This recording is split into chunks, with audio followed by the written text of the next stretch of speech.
get one thing straight, you would not survive a single day as a real Norse Berserker. Not even half a day. Welcome back to the battlefield, warriors. Today, we're going to dissect the chaos, science, and history behind why you, yes, you, wouldn't last a day as a Berserker. Because despite what modern media and TikTok gym warriors will have you believe, Berserkers weren't just angry dudes with axes. They were psychological time bombs, biochemically altered war monks, walking symbols of Odin's chaos. And your almond milk-fueled, anxiety-ridden, attention-scattered modern nervous system? Yeah, it wouldn't last 5 minutes. Let's break down exactly why. First, the psychology. Berserkers trained to enter a neurological state modern science now calls transient hypofrontality. That's when your rational, self-monitoring prefrontal cortex, the part that's terrified of being embarrassed in meetings, goes offline, and your primal brain, the amygdala, the motor cortex, the fight-or-flight systems, takes over. It's not a mood. It's not a vibe. It's a complete override of your civilian identity. To reach this state, Berserkers didn't sip green tea and meditate.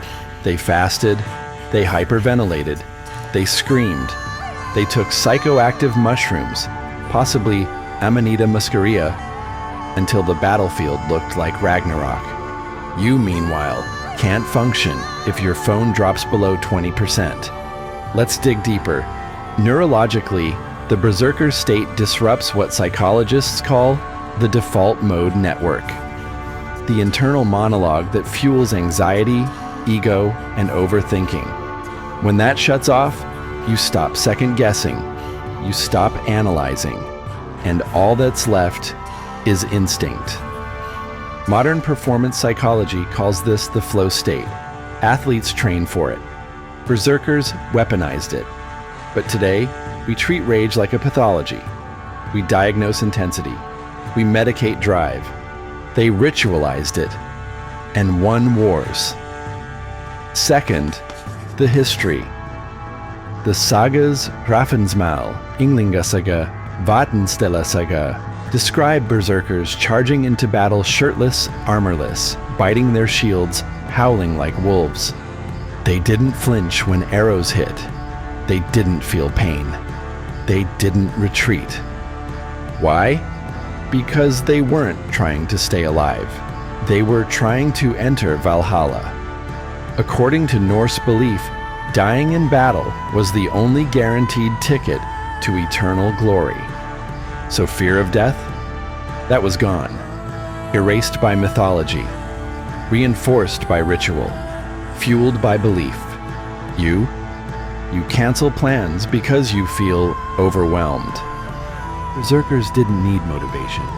They had meaning. A cause larger than themselves. Today, we have influencers selling supplements. They had gods. Third, the physiology. These men didn't eat protein bars. They ate what they could hunt, kill, and rip apart with their bare hands. Liver, bone marrow, fat, raw milk, fish heads, blood stew. Today's average diet is mostly corn syrup and self-loathing, and yet people wonder why they can't focus. High-fat, high-protein diets improve testosterone, cognitive endurance, and aggression regulation. The Viking diet didn't include food that came in crinkly foil packets, so when you wonder why a berserker could roar into battle with his chest out and a sword in his hand, it probably starts with what was in his stomach. Now let's talk about training. Strength wasn't optional. Stamina wasn't a nice bonus. If you couldn't carry your own gear for 20 miles in the cold, you were dead weight. Berserkers didn't just lift. They hauled, climbed, swam, fought, and endured discomfort daily. Today, if someone parks too far from the gym entrance, we consider that leg day. Let's talk ritual. Berserkers didn't go berserk by accident. They trained their minds to break, ritually, purposefully, through breathwork, fasting, music, symbols. They wore animal skins not for fashion, but transformation. They weren't pretending to be bears or wolves. They believed they were. And that belief created a neurochemical cascade that altered pain perception, increased physical strength, and temporarily suppressed fear. Imagine what you could do if you believed like that. But modern people can't even commit to a morning routine. Here's a real question. What part of yourself are you too afraid to kill?